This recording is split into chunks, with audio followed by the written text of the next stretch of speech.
আজকে পাট শাক দিয়ে পাট শাকের বড়া বানাই। তো পাট শাকগুলো গোটা থেকে ছাড়িয়ে নিয়ে ভালো করে জল দিয়ে ধুয়ে নিলাম। এরপর হালকা হাতে এগুলোকে কুচিয়ে নিলাম। বেশি কুচাতে হবে না, ছোট ছোট করলেই হবে। এবার একটা মিডিয়াম সাইজের আলু নিয়ে গ্রেট করে নিলাম, পেঁয়াজও গ্রেট করে নিলাম। এবার একটা পাত্রে আলু পেঁয়াজটা দিয়ে অল্প একটু নুন, অল্প একটুখানি কালো জিরে,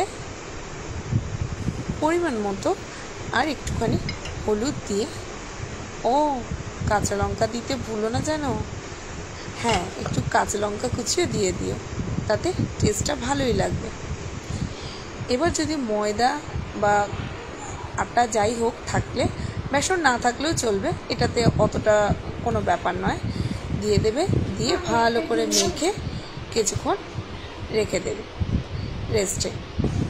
এবার একটা কড়া নিয়ে, কড়াটা যখন গরম হবে তার মধ্যে একটু রিফাইন তেল দিয়ে দেবে। আমি বিশেষ ভাজাভাজি করতে গেলে রিফাইন তেলটাই প্রেফার করি। তো বাইরে তো বৃষ্টি হচ্ছে আর ঘরে পকোড়া, দারুণ কম্বিনেশন বলো।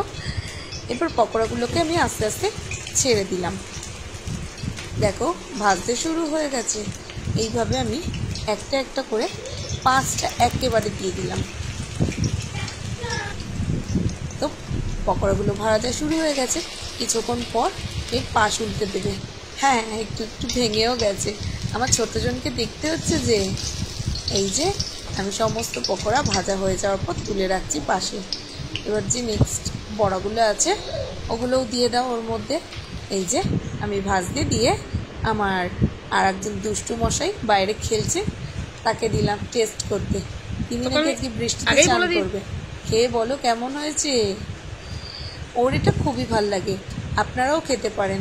গরম ঘি দিয়ে গরম ভাতের মধ্যে দারুণ লাগবে, একবার করেই দেখেন না।